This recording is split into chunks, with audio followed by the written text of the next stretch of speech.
All right, welcome back everyone to our water fluoridation investigation. So I have an update for you guys today, and it's not a good one. This information comes from the city of Middletown, New York, where there was a fluoride overflow that occurred back in November.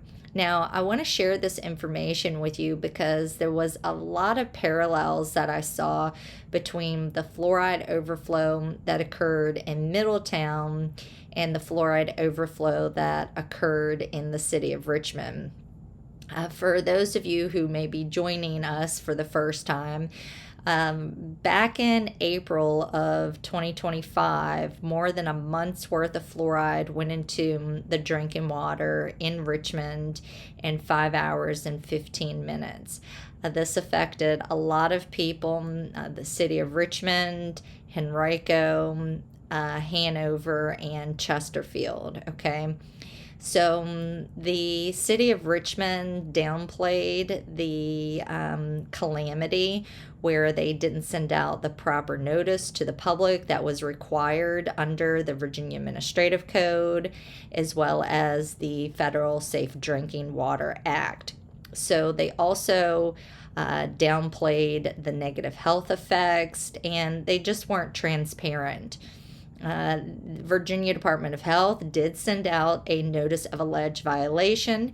They let the public know that 65,400 pounds of hydrofluorosilicic acid went into the drinking water in approximately 5 hours and 15 minutes, but the public did not know how to conceptualize that. They didn't know what it meant. So it meant that more than a month's worth of fluoride went into the drinking water in just a matter of hours. And the concentration, when I ran the numbers, could have been as high as 113 parts per million. The monthly operating report said that the fluoride concentration several days afterwards was 31.95 parts per million. Now, to put this into context for you, the so-called optimal level is 0.7 parts per million. You heard that right. So 0.7 parts per million is the so-called optimal level, and the folks in Richmond were exposed to concentrations anywhere between 30 and 113, 114 parts per million.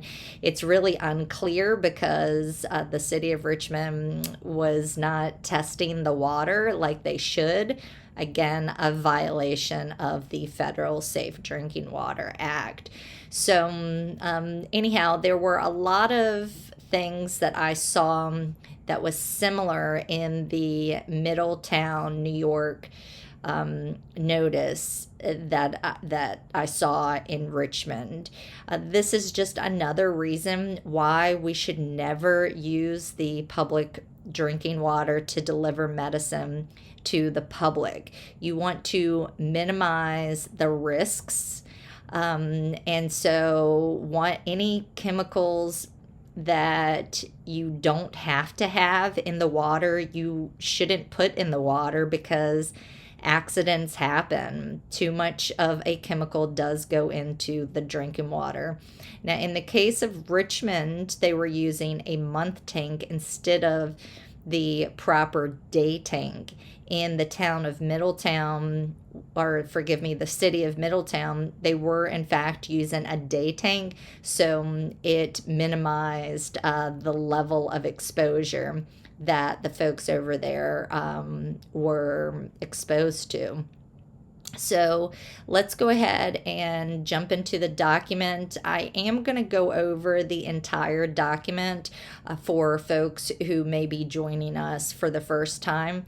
I know those that have been following along with this water fluoridation investigation is going to be familiar with a lot of things, but there was some things that were new in the notice, and just the way things are done in New York versus how they're done in Virginia, that was surprising in a good way. So I hope that you guys stick around, and so yeah, let's get into it and talk about today's public health notice. So here we go, guys.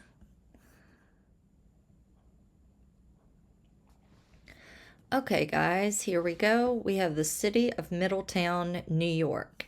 Important information about your drinking water. The city of Middletown is in violation of the New York State Sanitary Code. They go on to say, our water system recently violated a drinking water requirement. As our customers, you have a right to know what happened, what you should do, and what we are doing to correct the situation. Anytime there is a violation or situation that may pose a risk to public health, we are required to notify the Orange County Department of Health within 48 hours. We did not notify the health department of a malfunction. Now, it's interesting that they use the word malfunction, because I would not call it a malfunction. After speaking with a few individuals, from my understanding, what happened was the waterworks operator made a mistake and moved the decimal point in the wrong direction. For an example, the so-called optimal level of fluoride is 0.7 milligrams per liter. The waterworks operator moved the decimal to the right. So was the fluoride concentration at 7 milligrams per liter instead of 0.7? Was it 7D? 70? Was it 700? I don't know, but I wouldn't call that a malfunction. Let's continue. So we did not notify the health department of a malfunction in the fluoride system until December 9th, 2025.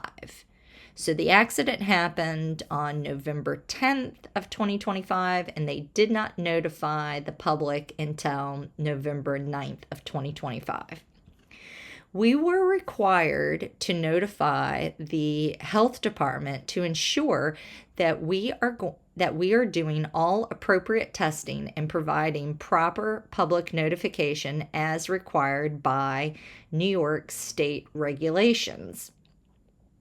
Now, what happened was, from my understanding, is the accident happened on November 10th of 2025.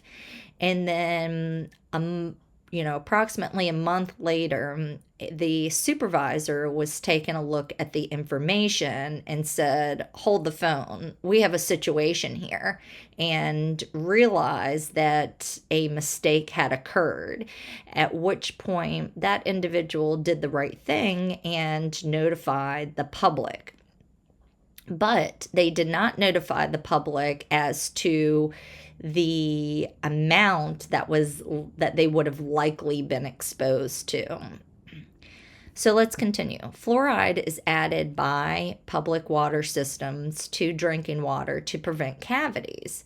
The recommended fluoride concentration in drinking water, also called the optimal level, is 0.7 milligrams of fluoride per liter of water. I call it parts per million. They call it milligrams per liter. These are synonymous with each other. Now, you should know, even at 0.7 milligrams per liter, there is a fair amount of studies showing that this is harmful to the human brain. So fluoride is a cognitive neurodevelopmental hazard to humans, and a federal judge has ruled that artificial fluoride, really all fluoride, but particularly artificial fluoride, poses an unreasonable risk of injury to the public. So we routinely monitor our system to ensure the optimal levels of fluoride are delivered to the public. On November 10th, 2025, there was a disruption. And this is interesting because when I saw the word disruption, I'm thinking, was there a cyber attack? Did a tree fall on the waterworks? What type of disruption are we talking about here? And as it would turn out, the disruption was that there was human error. The gentleman just accidentally moved that decimal point to the wrong spot. Like I said, I don't know if it was 7 parts per million, 70 parts per million. I don't know, but that's the disruption that they're referring to. So on November 10th, 2025, there was a disruption in our fluoride system operations for approximately 5 hours. Now, this is kind of wild because in Richmond, the fluoride overflow occurred for 5 hours as well. So I was concerned, what's going on? We have a pattern. Are we dealing with cyber attacks? And it does not seem to be the case from investigating what happened in Richmond and asking questions about what happened in Middletown. It just seems like this is human error. But cyber attacks can occur on the waterworks. The EPA notifies the waterworks regularly about these concerns. The system fed fluoride into the water at a higher rate than is needed to meet the optimal fluoride level. Test results collected on November 10th and days that follow indicated normal fluoride levels in the drinking water. However, because more chemical was used on November 10th than is typically used in a day, it's likely that water with elevated levels of fluoride was delivered to the public. Now, this is cute, okay? They know that the entire day tank went into the drinking water. So let's break this down. It says that test results collected on November 10th and days that follow indicated normal fluoride levels. Well, they didn't actually test the water while the overflow was occurring. So of course you're not gonna, you're not gonna see anything unless you test the water during the accident, okay? So if the accident happened at 9 o'clock in the morning and you don't test the water until 9 o'clock that night, then you're not going to see the signal. Would they go on to say that however, because more chemical was used on November 10th than is typically used in a day, it's likely that water with elevated levels of fluoride was delivered. they know that elevated levels was done, and they can use a simple algebraic equation in order to find what the likely concentration was. And so I'm currently in the process of getting that information. Okay, let's move on. What should I do? You do not need to use alternative bottled water. That is, unless you don't want your child to develop dental fluorosis, thyroid problems, and a reduced IQ from the neurotoxin. However, if you have specific health concerns, consult your doctor or dentist. What does this mean? At low levels, fluoride can help prevent cavities, but children drinking water containing more than 2 milligrams per liter of fluoride may develop cosmetic discoloration on their permanent teeth called dental fluorosis. Okay, this is kind of the point of ingesting fluoride. If you want to prevent cavities, you drink enough fluoride in order to turn your teeth a different color and have white streaks or brown stains. That is your body's way of knowing that you've officially ingested enough fluoride to cause dental fluorosis. When you see dental fluorosis, you're going to prevent cavities. I mean, that's what the whole basis of this fluoride program is on. If you're new to this channel and you don't know what dental fluorosis looks like, I suggest that you go find it. Okay, let's move on. I digress. Dental fluorosis is moderate or severe forms, may result in brown staining and or pitting of the permanent teeth. Now remember, that's the point of putting fluoride in the drinking water. They reduced it back in 2015 and said, okay, let's lower the amount of fluoride because too many mothers are complaining about their child developing dental fluorosis. So maybe we can get these folks off of our back for a little while, reduce the amount of fluoride so it causes less dental fluorosis, and let it buy us some time. And that's what happened, and that's what it did until we have another round and the EPA said, okay, we believe you. Anyway, go back and check out the other videos that cover that in depth. This problem occurs only in developing teeth before they erupt from the gums, okay? This problem occurs only in developing teeth before they erupt from the gums. Now, what they're talking about is when a woman is pregnant and she drinks fluoridated water, her baby's primary teeth could develop dental fluorosis. If you give your baby, particularly bottled-fed babies, fluoridated water, they will develop dental fluorosis. So if you don't want your child to have jacked up teeth, do not give them fluoridated water. If you want your child to have a higher IQ, do not give your child fluoridated water. Some people who drink, in my opinion, some people who drink water containing fluoride in excess of the maximum contaminant level of 2.2 milligrams per liter over many years could get bone disease. Now, this is what threw me, because I'm thinking the maximum contaminant level is 4.0 according to the EPA.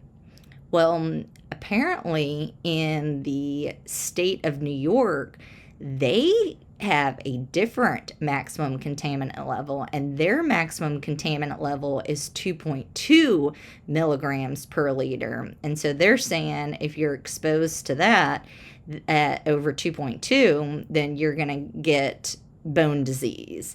This is very interesting. So they're stricter in New York. So that was, none is better, the best, but this is better.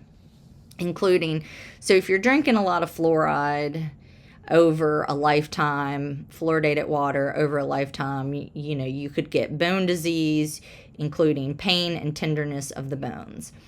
Although it takes many years of exposure to fluoride for bone disease to develop, modeling can occur after a relatively short period of exposure. For these reasons, your water system is required to monitor the level of fluoride in the drinking water that is being delivered to the customers. This allows for residents to receive the dental benefits of low levels of fluoride while also mitigating the risk from exposures to high levels of fluoride.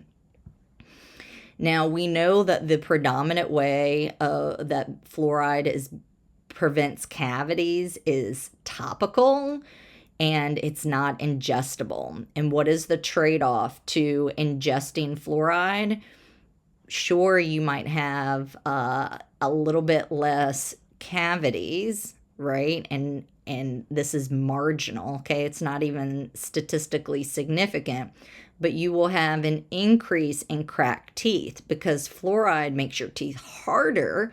That much is true, but it also makes your teeth more brittle. So you're going to have long-term effects, or you're going to have brittle teeth.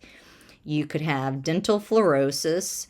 You could have arthritis, thyroid problems, enzyme problems, joint pain, sleep problems because it's concentrated in your pineal gland. The list goes on and on and on.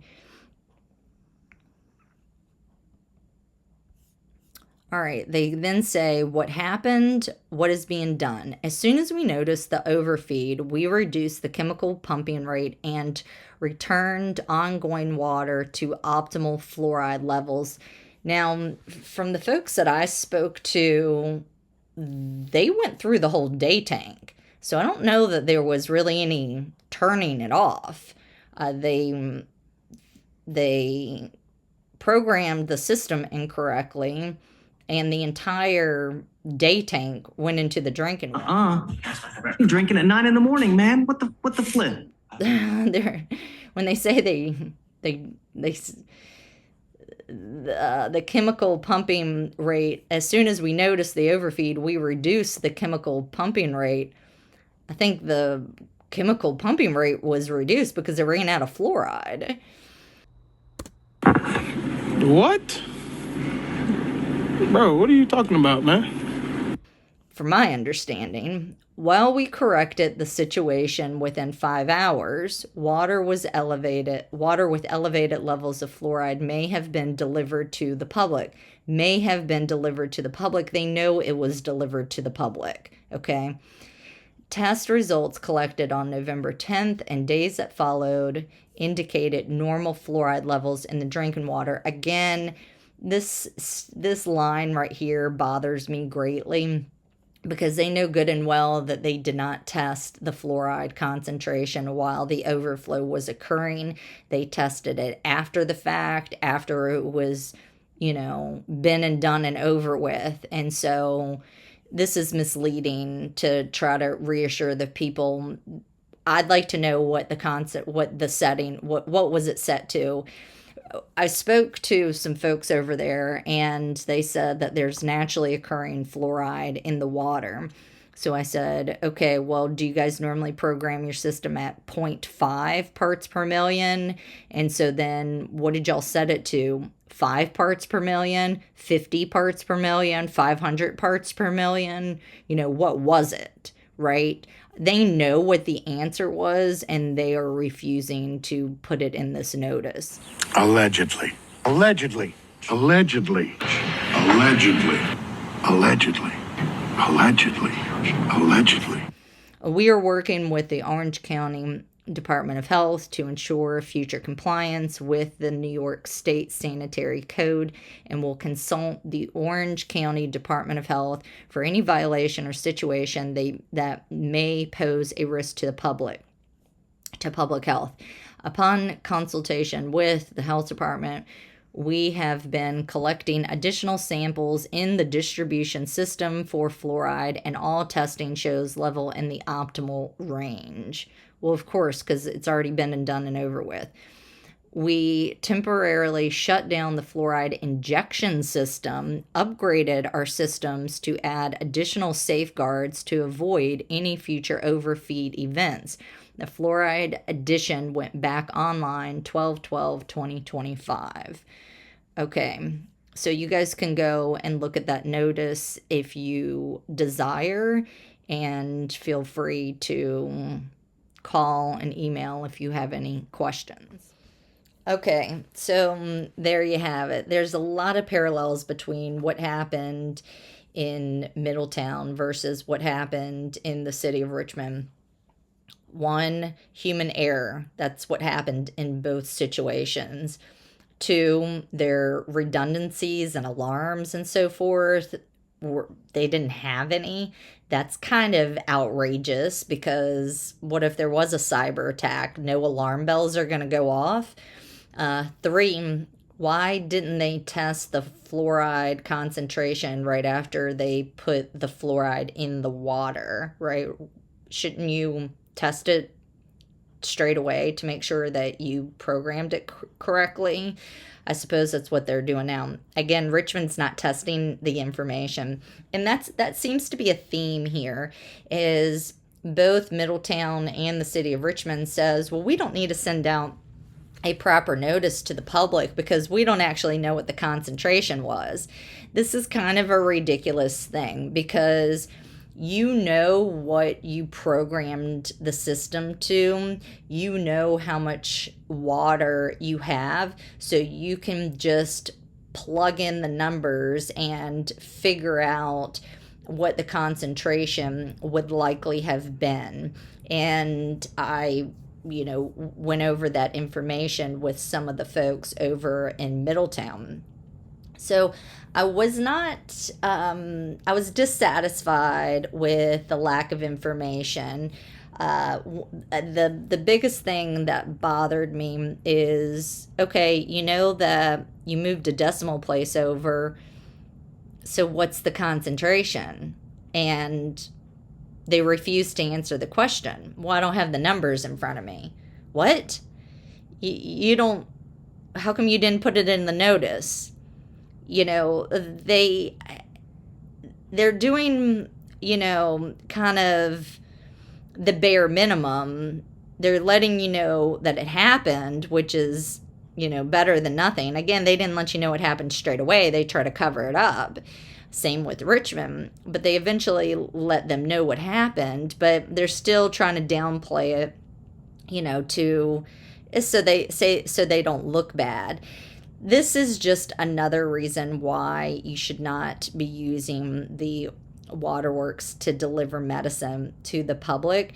There has been too many of these accidents that happened in Utah. More than I believe it was more than 100 parts per million of fluoride went into the drinking water, and so ultimately Utah decided that they are going, they passed a law banning water fluoridation. So anyhow, I will show you really quickly the FOIL request that I did, FOIL. That's what they do in New York. It's not called FOIA, Freedom of Information Act requests, like it is here in Virginia. They call them FOILs, FOIL. And so just so you guys have an idea, perhaps you would like to do a Freedom of Information Act request yourself in the future. This will help you understand how I do it. So right or wrong, it's just what I do. So we'll go into that really quickly, and then we will call it a day. Okay.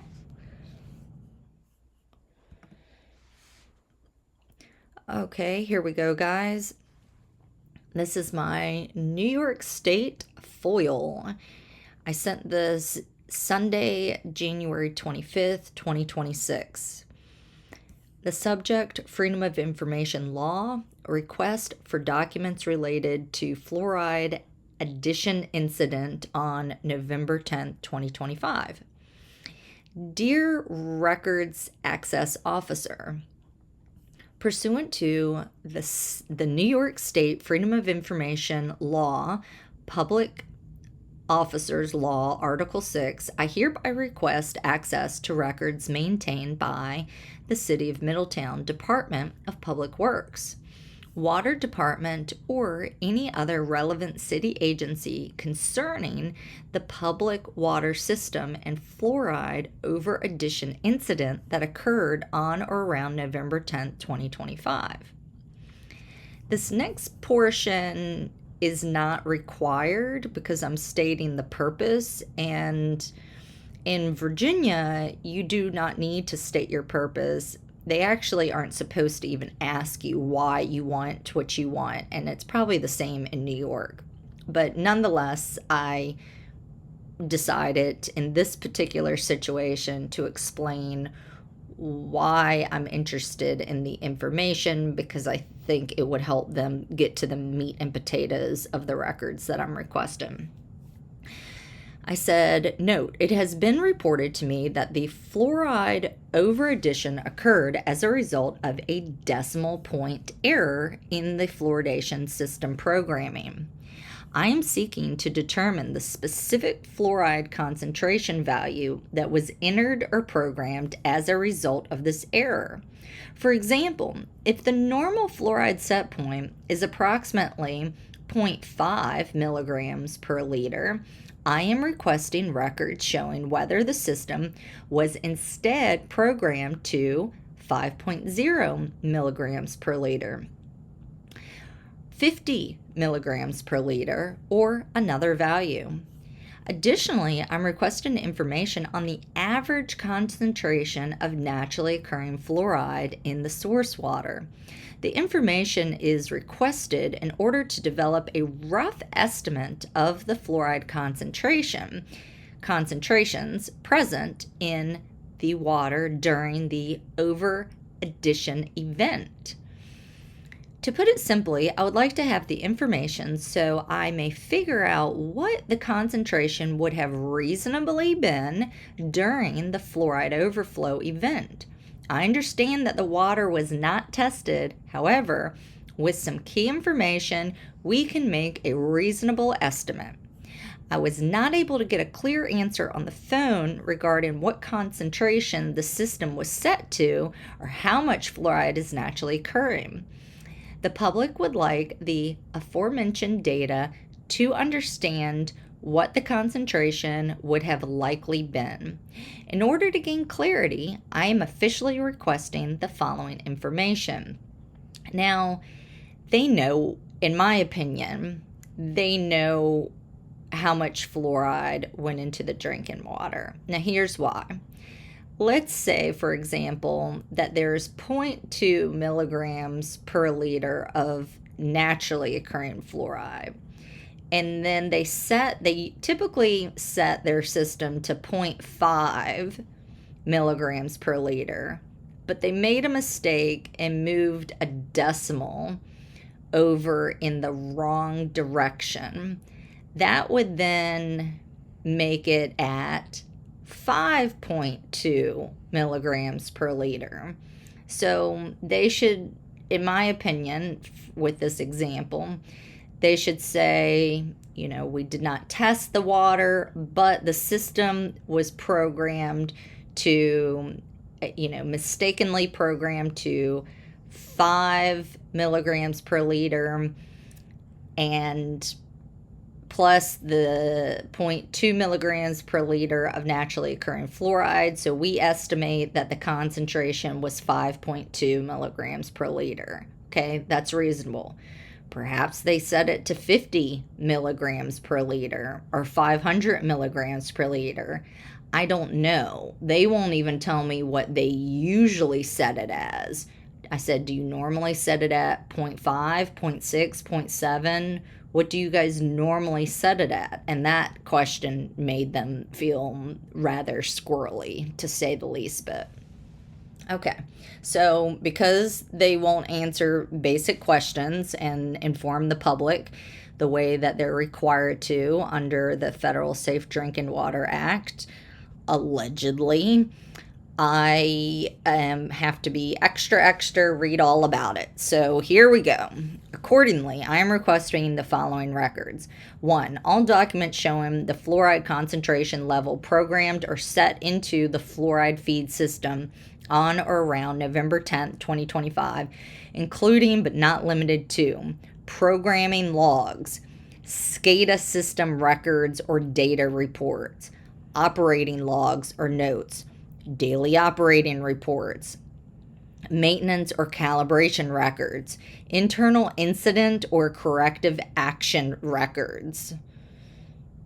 2.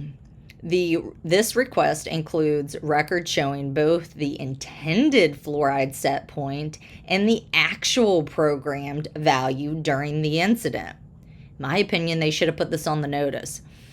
Number 3. All documents describing or referencing the cause of the fluoride overflow. So you saw in that notice, they did not say, well, we accidentally moved a decimal point in the wrong direction. So I'd like to have the document that actually says that that's what occurred, including any records indicating operator error, decimal point misplacement, programming error, alarm events, or corrective actions taken in response. There was no alarm events because they didn't set this, they don't have the system programmed to do that. I don't even know if their system at the time was able to send out an alarm. My swimming pool has alarms when things go sideways, so it's astounding to me that these waterworks don't have alarms that go off when overflows occur. All records showing the target or normal fluoride concentration used by the Middletown public water systems, including policies, standard operating procedures, regulatory guidance, or internal directives specifying the intended fluoride level. Okay. All records showing the concentration of naturally occurring fluoride in the source water prior to any fluoride addition, including laboratory reports or monitoring data for the most recent available period, such as annual averages from 2024 to 2025 or monthly data leading up to November 2025. Number 6, any correspondence, notifications, or reports sent to or received from the New York State Department of Health, Orange County Department of Health, the EPA, or any other regulatory or oversight agency concerning this fluoride over addition incident. And finally, number 7, document which shows the MGDs on the day of the overflow, million gallons per day. I request that these records be provided in electronic format, PDF or spreadsheet, where available, in order to minimize copying fees. If the total cost is expected to exceed $25, please notify me prior to processing. I don't want them to send me a $200 bill. If any portion, from speaking to the guys in New York, though, they only charge for a copying fee. They don't charge anything else, from my understanding. So we'll see. This is the first time I've ever done a FOIA request in New York. So we'll see how this process goes.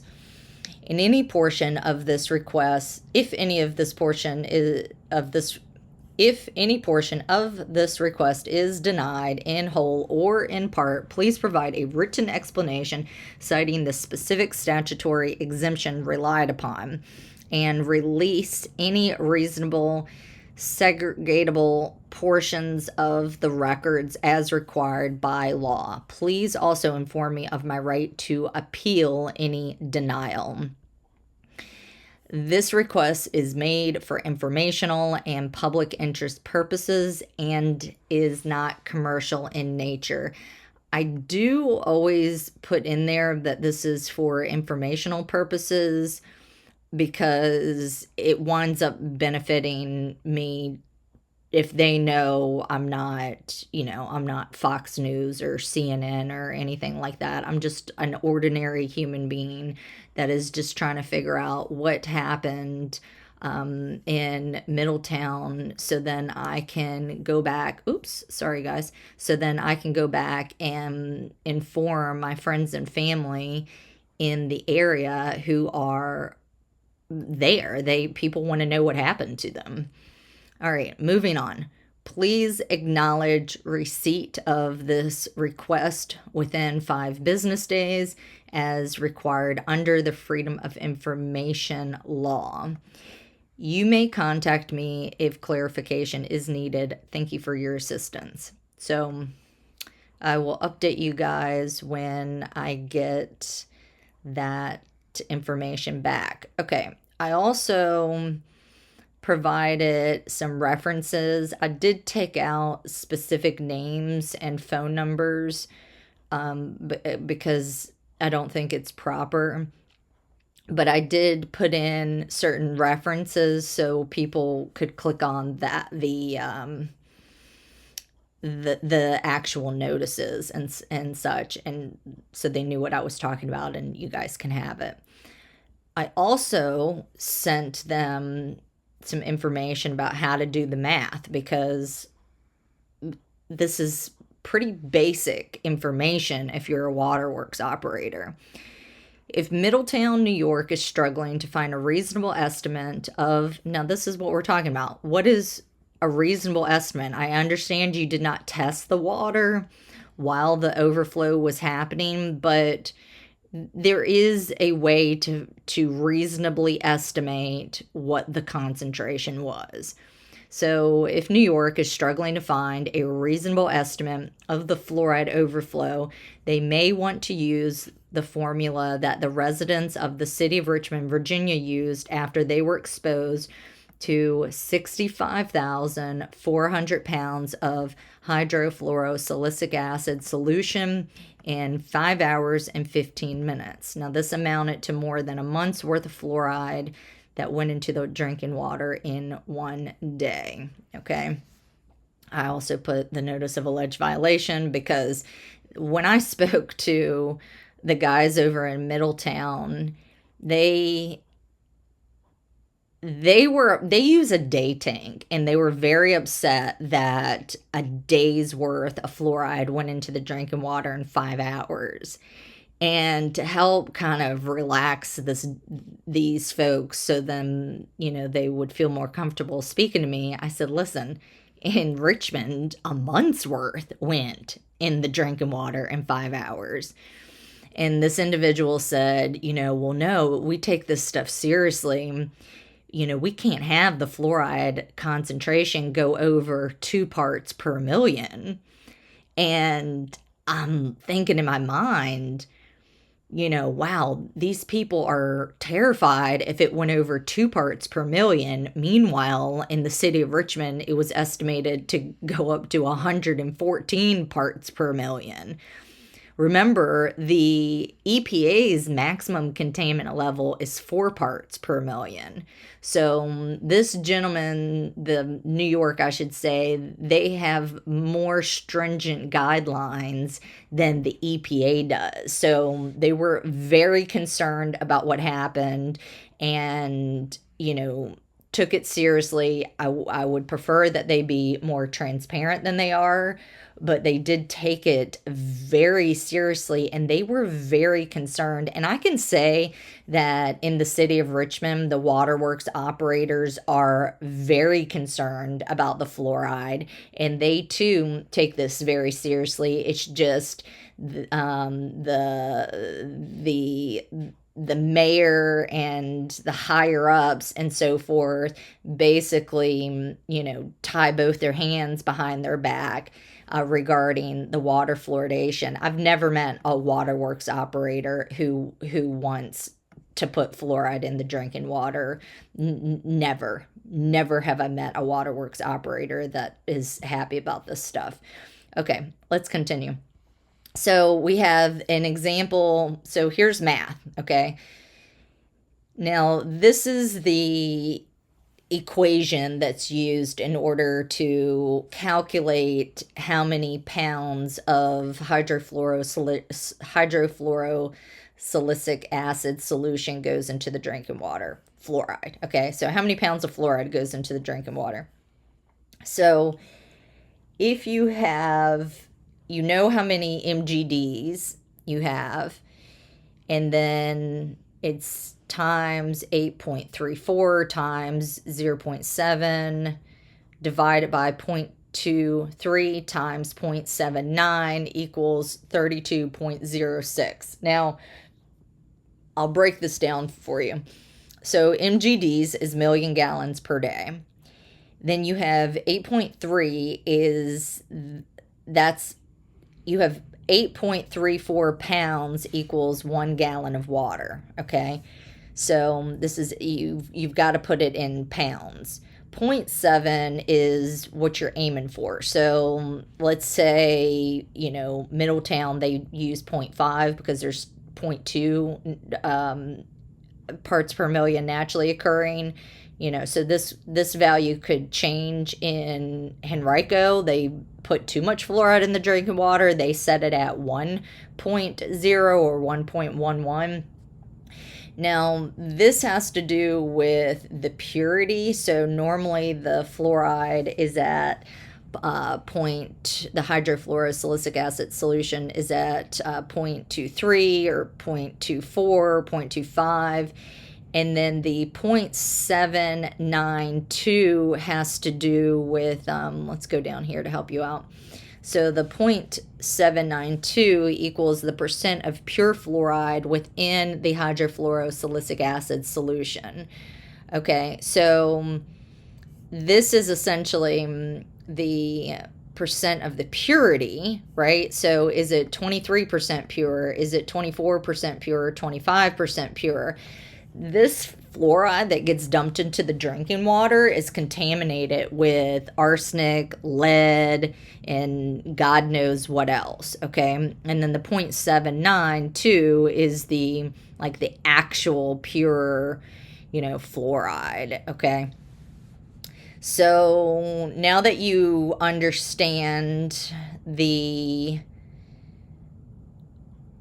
let's see, what do I put here? 0.7 parts per million or 0.7 milligrams per liter would be the parts per million of fluoride that you are aiming for. The so-called optimal level of fluoride in community drinking water is 0.7 parts per million as determined by okay, now this is interesting. I should have updated this. So in the beginning, I did think that HHS had made the recommendation, but under closer observation, it actually was not HHS. HHS just sent out the notice. It was the Public Health Service. So the Public Health Service recommends water fluoridation. HHS does not technically recommend water fluoridation, and that was made crystal clear in a recent document that the EPA just sent out. So I should have updated this, but I didn't. So sorry, guys, over in Middletown. I'm sure that they don't care.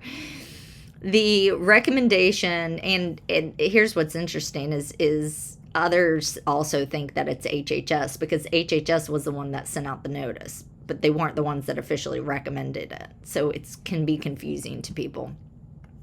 And it was confusing to me at first, which is why I had made that mistake in the beginning.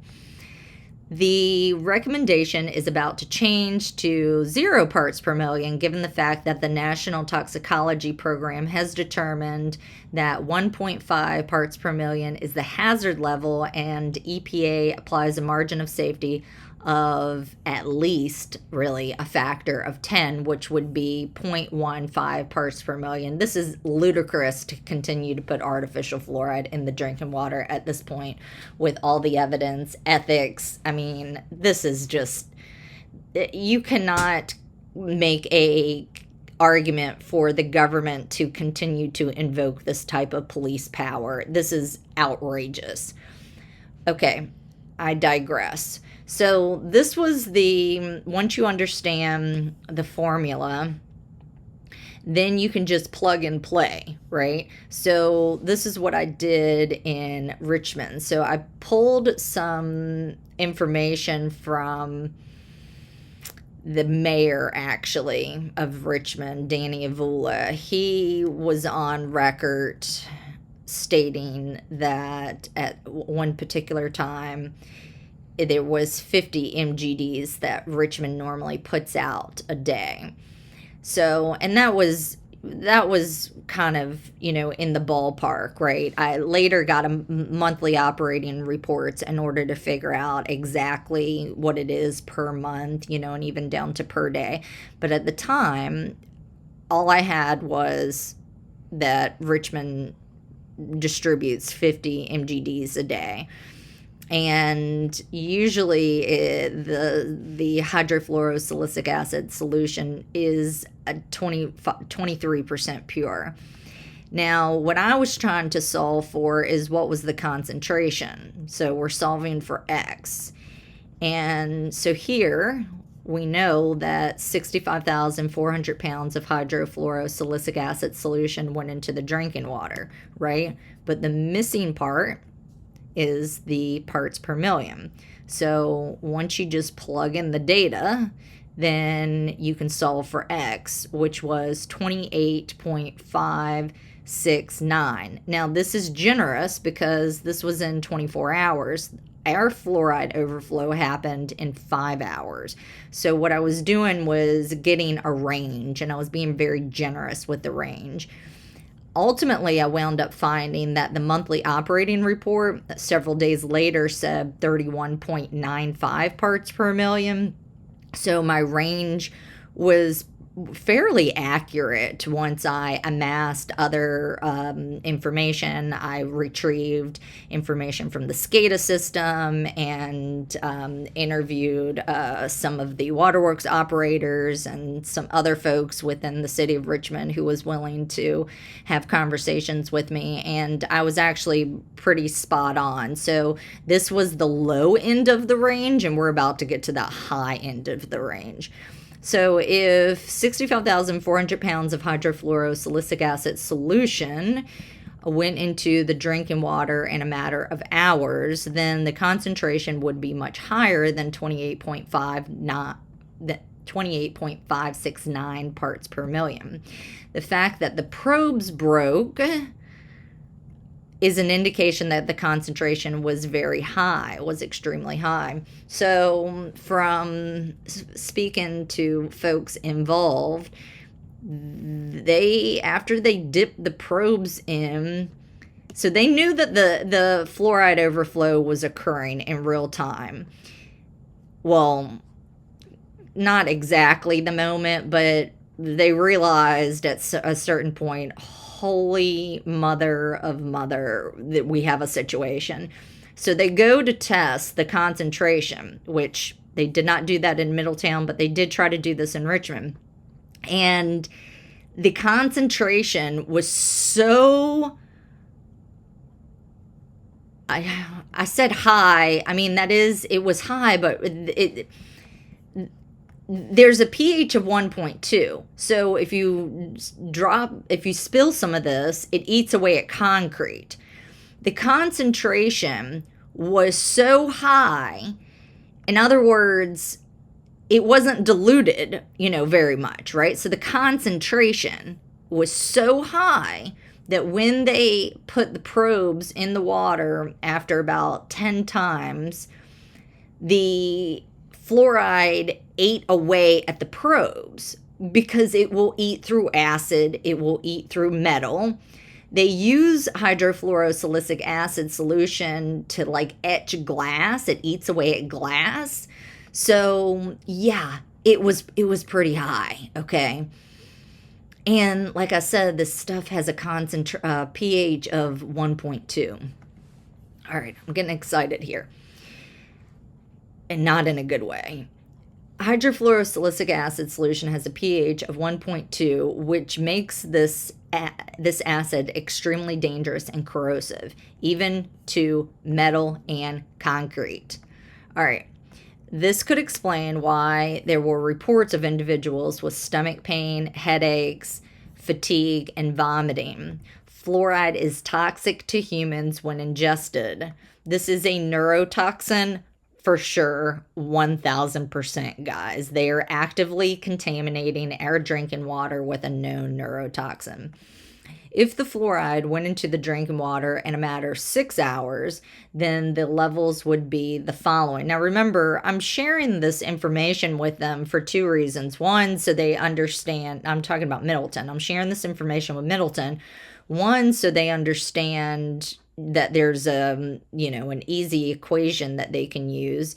And two, maybe once they realize the calamity that happened in Richmond, then they won't think what happened to them, was nearly as bad, and they will be forthright in coughing up the information that I'm seeking and just give it to me instead of, playing all these games of having to do documents request.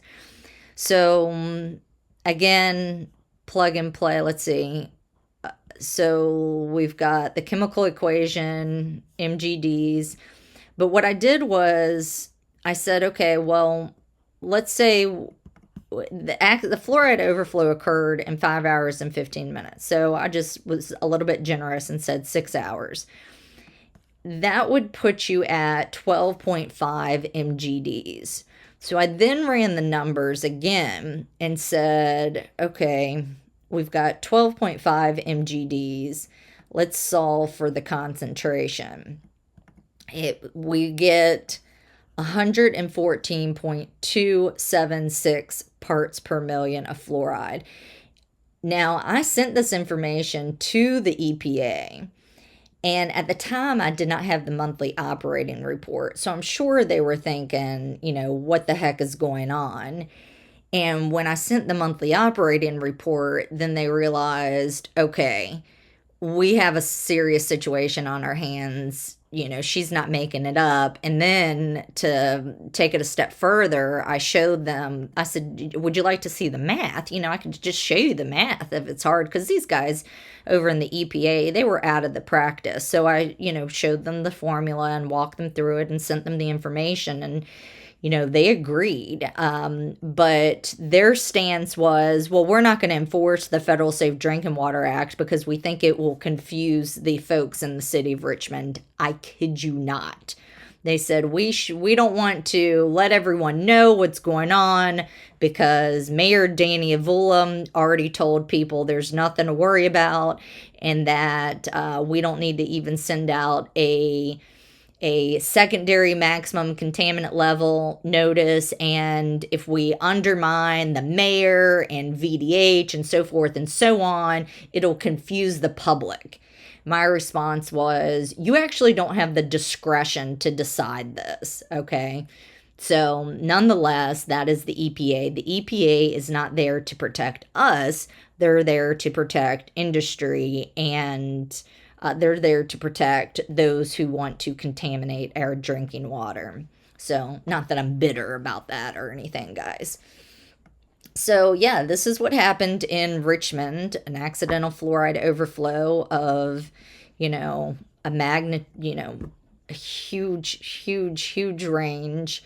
We will never know the truth. They said it was an unknown amount, but based on the data, I would say it's reasonable to assume that the concentration was around 114.276 parts per million.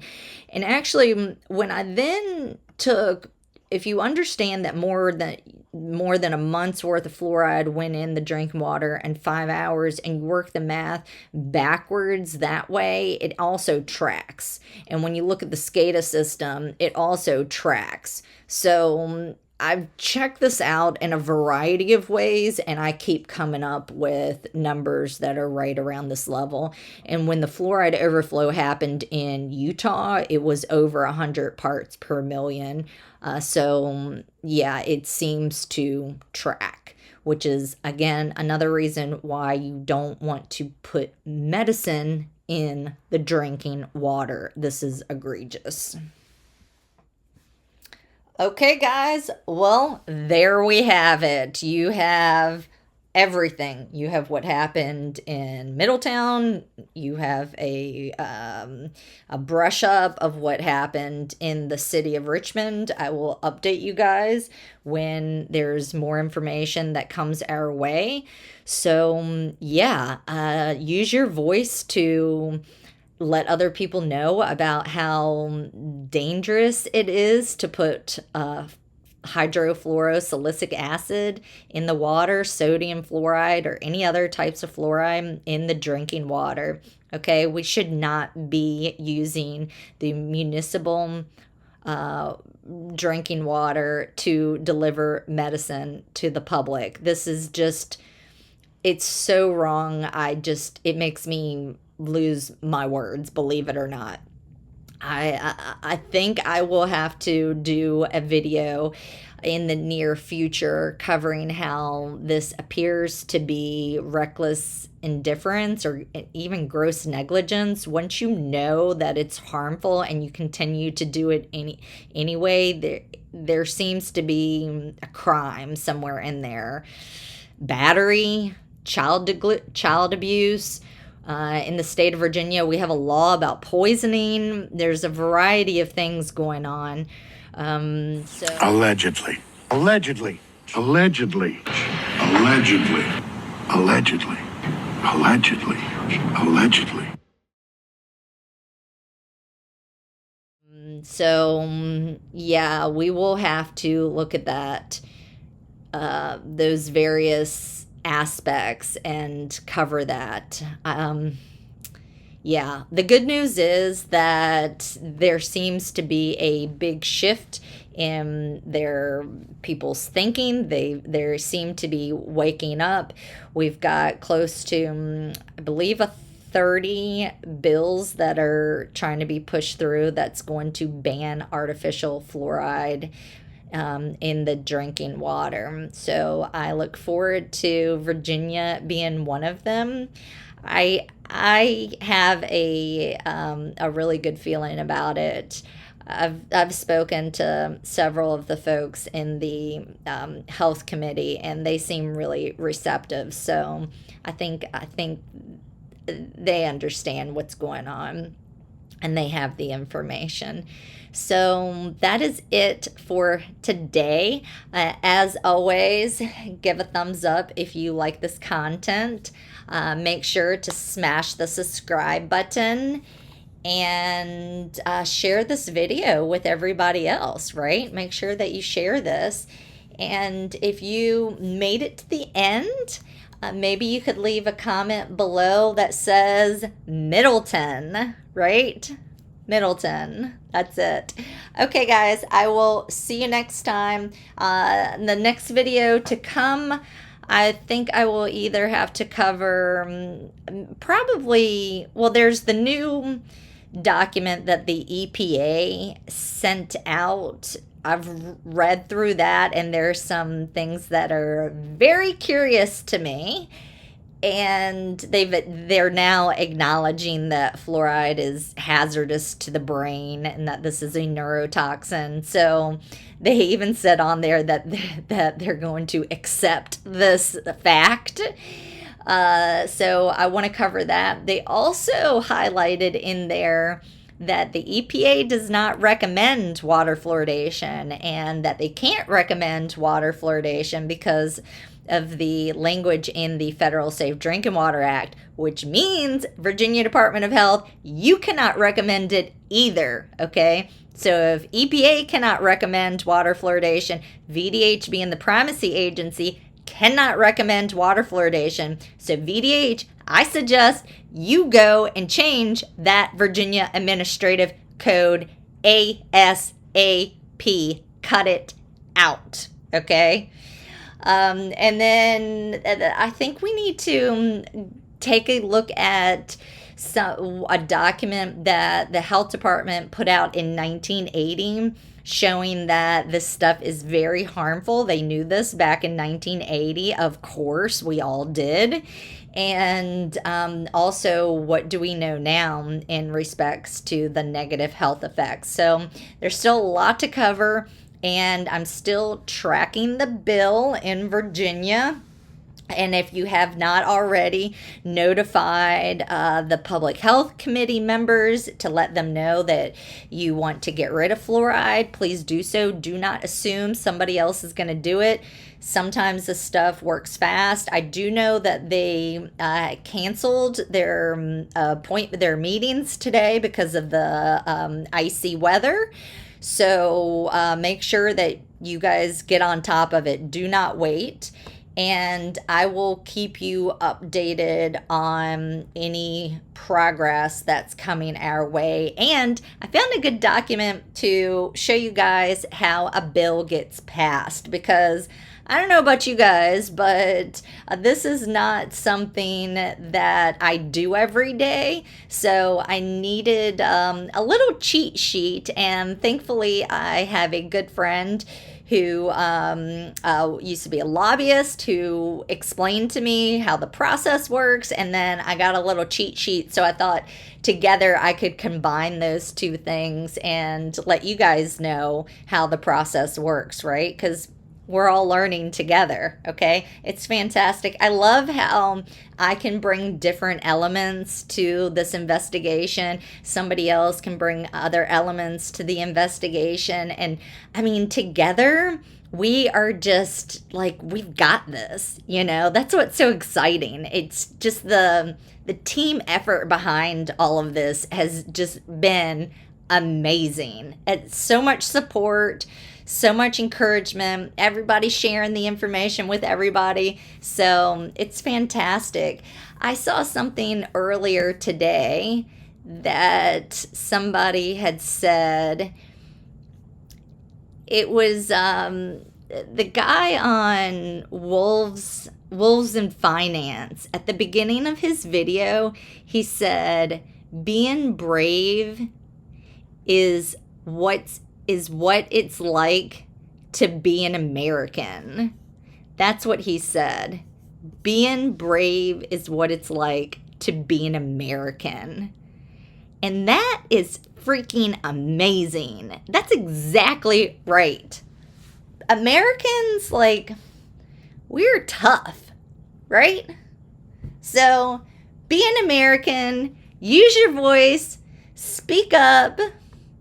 Like, let's get this done. Okay, guys? All right, see you next time. Bye.